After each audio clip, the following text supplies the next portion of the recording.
तो अभी matrix determinant का प्रैक्टिकल एप्लीकेशन कुछ देखना चाहिए हम लोगों को। अभी तक हम लोग उसको सॉल्व कर रहे थे, उसकी प्रॉपर्टीज देख रहे थे, समझ रहे थे। तो अब अगला जो लास्ट हेडिंग होगा हमारा डिटर्मिनेंट चैप्टर का वो है एप्लीकेशंस, और इसमें हम लोग मैट्रिक्स और डिटर्मिनेंट दोनों के एप्लीकेशंस की बात करने वाले हैं। तो सबसे पहले देखो, तो इसका एप्लीकेशन सबसे मोस्ट इंपॉर्टेंट एप्लीकेशन है कि हम लोग लीनियर इक्वेशंस को सॉल्व कर सकते हैं और जो सिस्टम होता था उसकी कंसिस्टेंसी को चेक कर सकते थे। तो एक कंसिस्टेंट सिस्टम कब होगा? दो टाइप का सिस्टम होता है हमारे पास, एक होता है कंसिस्टेंट और एक होता है इनकंसिस्टेंट, है ना। तो वो सिस्टम जिसके सॉल्यूशन एग्जिस्ट करते हैं, क्या सॉल्यूशन एग्जिस्ट करते हैं, इसको एक कंसिस्टेंट बोलते हैं, और जिसके सॉल्यूशन एग्जिस्ट नहीं करते हैं उसको इनकंसिस्टेंट बोलते हैं। तो यहाँ पे मैट्रिक्स का यूज़ करके, डिटर्मिनेंट का यूज़ करके हम लोग सिस्टम की कंसिस्टेंसी भी चेक कर सकते हैं और उसके सॉल्यूशन भी फाइंड कर सकते हैं। ठीक, तो अब सबसे पहले क्या करते हैं हम लोग ना ये लीनियर इक्वेशन सॉल्व करना सीखते हैं। तो देखो हमारे पास ये लीनियर इक्वेशन हो सकता है a1x plus b1y plus c1z plus e is equal to d1 लो, ठीक। फिर a2x plus b2y plus c2z is equal to d2 और a3x plus b3y plus c3z is equal to d3। तो अब ये जो इक्वेशन है इसको हम लोग मैट्रिक्स के फॉर्म में कैसे लिख सकते हैं भाई? तो ये एक मैट्रिक्स होगा अपना a1 b1 c1 a2 b2 c2 a3 b3 c3 और ये मल्टीप्लाइड होगा किससे? x y z से, और ये इक्वल होगा किसके? d1 d2 d3 के। ये तो हम लोग पहले भी देख चुके हैं। तो अगर मैं इसको बोलूं ये मैट्रिक्स A है, ये मैट्रिक्स X है और ये मैट्रिक्स मान लो B है, तो मैं क्या लिख सकता हूं? AX is equal to B लिख सकता हूं ना। अब अगर मैं इस इक्वेशन में, ये एक इक्वेशन है, दोनों साइड में अगर A इनवर्स मल्टीप्लाई करो तो A inverse AX is equal to A inverse B, तो ये गायब हो जाएगा, I बनेगा IX is equal to A inverse B, तो मुझे X क्या मिलेगा? A inverse B। सिंपल, मतलब A इनवर्स निकालूंगा, B से मल्टीप्लाई कर दूंगा और मुझे क्या मिलेगा? X। अब ऑब्वियस सी बात है, तुम लोग खुद ही देख लो ना, अगर मैं यहाँ 3x3 ले रहा हूँ, ये 3x3 है और ये क्या है हमारा? 3x1 है, और ये क्या है हमारा? ये भी 3x1 है। अच्छा, A इनवर्स जो होगा ये भी 3x3 होगा ना, 3x3, और ये कितना होगा हमारा? 3x1। तो इनका जो प्रोडक्ट आने वाला है वो किस ऑर्डर का होगा भाई? A इनवर्स B का जो ऑर्डर होगा वो कितना होगा?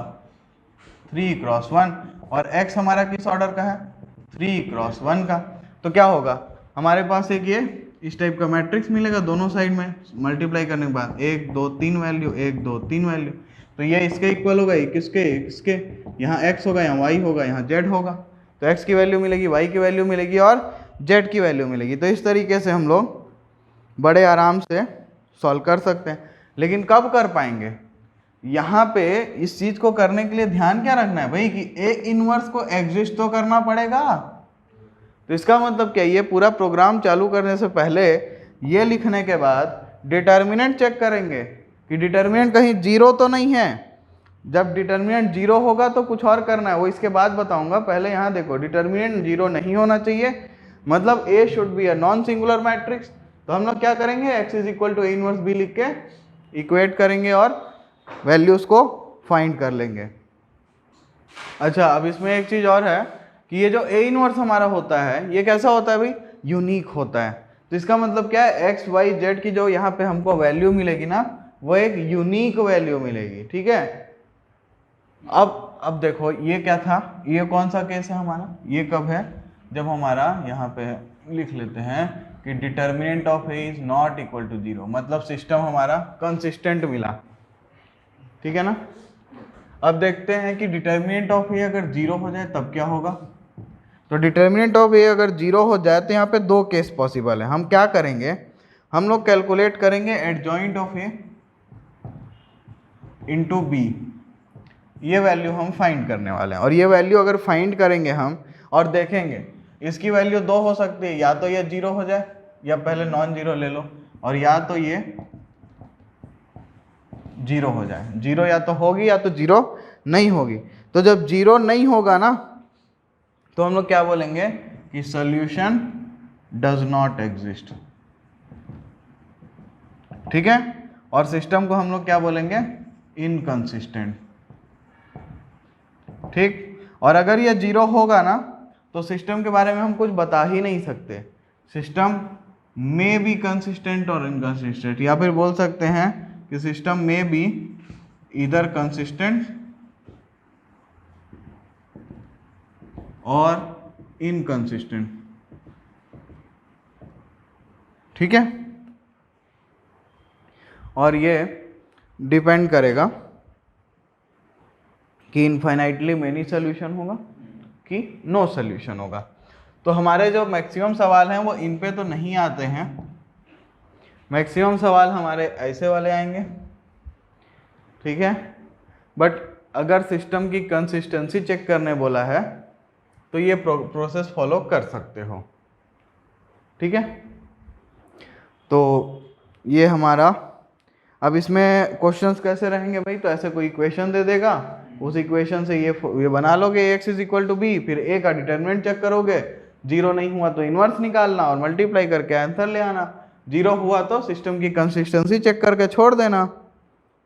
ठीक है, इसमें वर्ड प्रॉब्लम्स भी आते हैं। तो ये हमारा जितना भी पार्ट था डिटर्मिनेंट का ये कंप्लीट हो गया है। नेक्स्ट एक्सरसाइज में केवल वही सवाल हैं जो ऐसे लीनियर इक्वेशंस को सॉल्व करने के लिए बोलते हैं। इसके बाद मिसलिनियस में क्या है कि वो सारे कॉन्सेप्ट को मिक्स करके क्वेश्चंस दिया हुआ है।